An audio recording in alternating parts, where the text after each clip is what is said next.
Morning everyone. So আমরা শিলং থেকে চেরাপুঞ্জির জন্য বেরিয়ে পড়েছি। এখন আমরা অন দি ওয়ে। প্রায় টাইম লাগবে। দাদা কতক্ষণ লাগবে চেরাপুঞ্জি মানে যেখানে যাচ্ছি? 3 ঘন্টা লাগবে। দেন তারপরে আমরা স্পটে পৌঁছাতে পারবো। প্রচণ্ড জোরে বৃষ্টি পড়ছে, তার জন্য আমি বাইরের ভিউ দেখাতে পারছি না। খুব জোরে বৃষ্টি পড়ছে, মানে কতটা বুঝতে পারছি জানি না। তো যাই হোক, চলো দেখতে থাকো। যা যা দেখবো অবশ্যই শেয়ার করবো, তো সঙ্গে থাকো।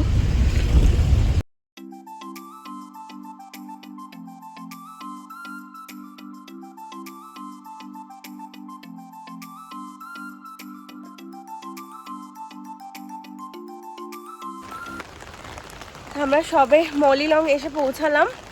এত বৃষ্টি পড়ছে যে যাচ্ছে না, প্রচুর বৃষ্টি পড়ছে, মানে নিজের মতন করে বেরোনো যাচ্ছে না ফ্রিলি ভাবে, প্রচুর বৃষ্টি পড়ছে। যাই হোক, আমরা এখন মলিলংয়ে ঢুকছি, যেটা হচ্ছে এশিয়ার সব থেকে ক্লিনেস্ট ভিলেজ। খুবই সুন্দর, সত্যি খুব পরিষ্কার, মানে খুব ভালো লাগছে। দাঁড়াও দেখাচ্ছি, দেখো ভীষণ সুন্দর দেখতে এন্ট্রিটা। এটা হচ্ছে যেখান থেকে এন্ট্রি করবো।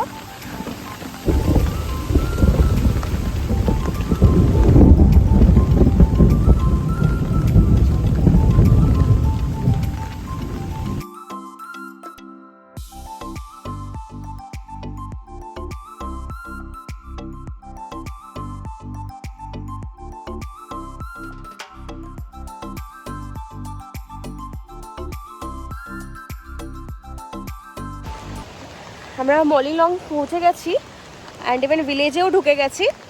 তো ঢোকার আগে খুব সুন্দর একটা স্কাই ভিউ পয়েন্ট। হ্যাঁ, এটা হচ্ছে একটা স্কাই ভিউ পয়েন্ট, যেটা মানে পুরোটাই, মানে যে স্টেয়ার্সগুলো পুরোটাই বাঁশ দিয়ে করা। দেখো জাস্ট কি সুন্দর। দাঁড়াও দেখা। প্রচুর বৃষ্টি হওয়ার কারণে আমরা ভিলেজের ভেতরে এন্ট্রি করতে পারিনি, কারণ সেটা বন্ধ করা ছিল। তো যাই হোক, বাট আমরা এই ভিউ পয়েন্ট থেকে আমরা খুব সুন্দরভাবেই ভিলেজটা দেখতে পেরেছি, আর খুবই সুন্দর লাগছিল দেখতে। আমরা এখন রুট ব্রিজের দিকে যাচ্ছি। প্রায় সময় লাগে 45 মিনিটস, 1 আওয়ার। আমরা এখন যাচ্ছি। এত বৃষ্টি পড়ছে যে মানে খুব ওটাতে একটু অসুবিধা হচ্ছে, না হলে এমনি কোনো প্রবলেম নেই। বাট যাই হোক, যেতে হবে, বেড়াতে এসছি, এগুলো করতেই হবে। তো চলো তাহলে আমি মেন জায়গায় পৌঁছে দেখানোর চেষ্টা করছি।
আমরা এখন চলে এসেছি আরোয়া কেভে।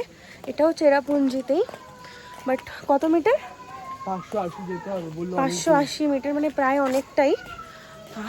দেখতে থাকি কতটা কিরকম যেতে পারি, আর তোমাদের সাথে শেয়ার করব জায়গাটা কিরকম।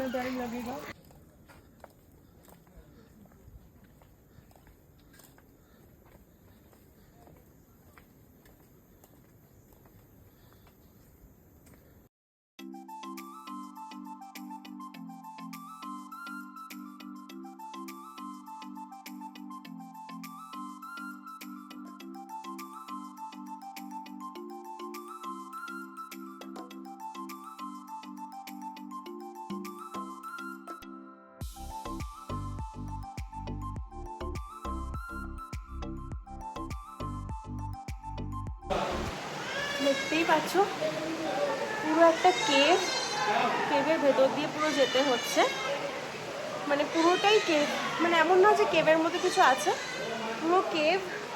আর চারিদিকে মানে জল দ্বারাও দেখাচ্ছি, দেখো কতটা শুনতে পাচ্ছ জানি না, বাট এই কেভের ভেতরে বললাম যে পাশ থেকে কি সুন্দর জলগুলো বয়ে পড়ছে, মানে ঝর্ণার জলগুলো এইভাবে কেভের নিচ থেকে মানে ভেতরেও এইভাবে পড়ছে, পুরোটাই কেভ, দারুণ, মানে খুব সুন্দর লাগছে। আর এত ঠান্ডা জল, মানে পা দেওয়া যাচ্ছে না। তো আমরা এখন নৌকালিখাই ফলসে আছি, দেখো কি অপূর্ব সুন্দর জায়গাটা, কত ওয়াটারফলস, লাইক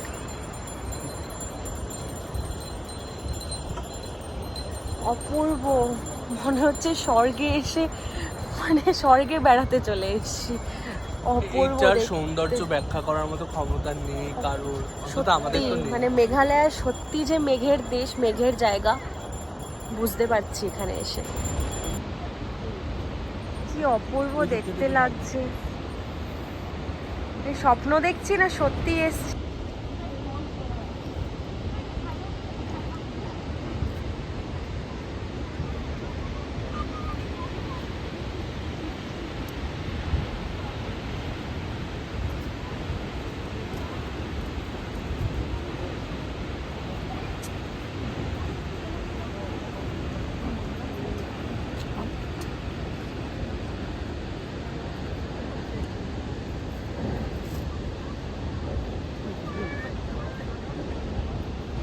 সো আমরা এখন 7 সিস্টার ওয়াটারফলসে আছি, দেখতেই পাচ্ছ, দেখো কতটা সুন্দর, এটাও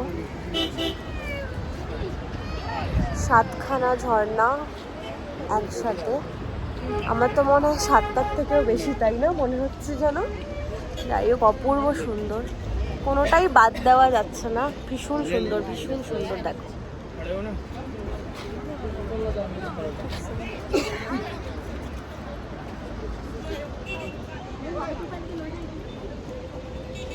সেভেন সিস্টার্স থেকে চলে এসেছি আমরা এখন ইকো পার্কে, যেটা চেরাপুঞ্জিতে আছে। হ্যাঁ, আমাদের কলকাতাতেও ইকো পার্ক আছে, বাট জানতাম না যে এখানেও একটা ইকো পার্ক আছে।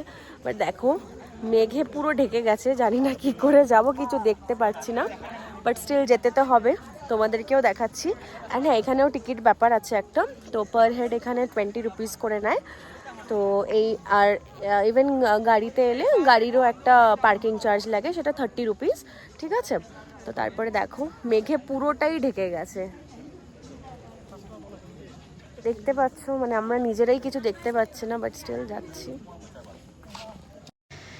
সো পার্কে এন্ট্রি করার পরে দেখলাম পার্কটা এতটাই বড় যে মানে শেষ করা যাবে না তাড়াতাড়ি, তাই জন্য যতটা পারলাম ঘুরে দেখে নিলাম। বাট খুব সুন্দর ছিল পার্কটা, দেখতেও খুব সুন্দর ছিল। আর যেখান থেকে 7 সিস্টার্স দেখছিলাম, তো অনেকেই বলছিল নাকি এখান থেকেই কানেক্টেড, খুব একটা ভালো দেখা যাচ্ছিল না, বাট হ্যাঁ ঝর্ণার জলটা যে নিচে পড়ছিল সেই জায়গাটা দেখা যাচ্ছিল। তো ছবি তোলার জন্য খুব সুন্দর জায়গা, বাট এতটাই মেঘে ঢাকা ছিল তাই জন্য আমরা খুব একটা ভালো ছবি তুলতে পারিনি। দেন তারপরে সারাদিন ঘোরার পরে আমাদের এতটাই খিদে পেয়ে গেছিলো, তাই আমি আমার বন্ধুকে বললাম যে হোটেলে ফেরার আগে ডিনারটা করেই ফিরবো। তো একটা রেস্টুরেন্টে চলে গেছিলাম, আমি ভেজ থালি নিয়েছিলাম আর আমার বন্ধু একটা ননভেজ থালি নিয়েছিল। তো খাবারটাও বেশ ভালো ছিল খেতে। তো আমরা খাওয়া দাওয়া সেরে তারপরে আমরা হোটেলেও ফিরে গেলাম।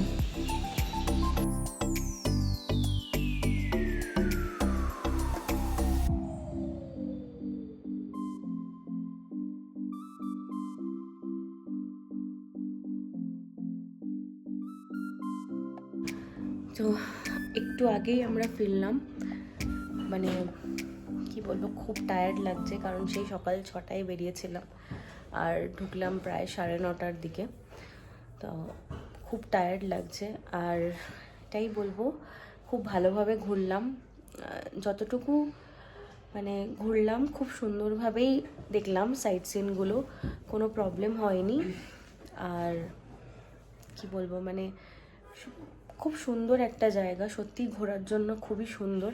আর আমরা যে টাইমে এসছি খুব সুন্দরভাবে আমরা ওয়াটারফলসগুলো দেখতে পেয়েছি।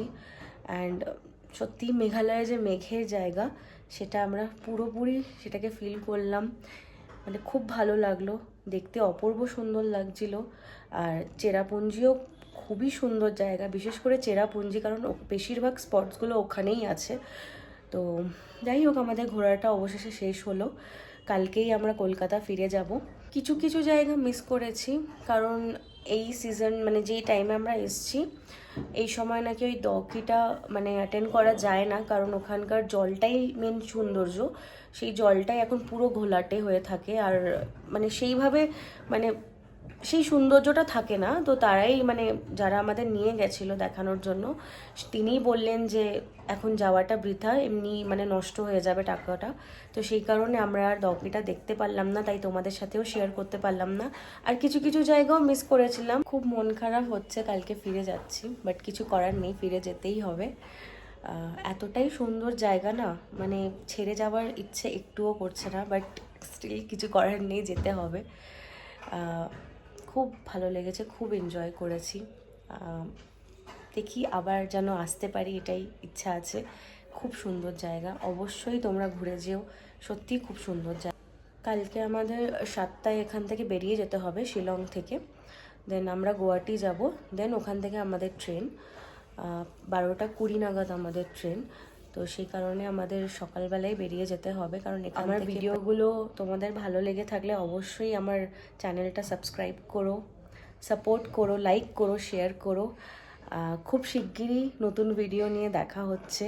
তোমরা খুব ভালো থেকো, সুস্থ থেকো। তো টাটা, খুব শিগগিরই দেখা হচ্ছে।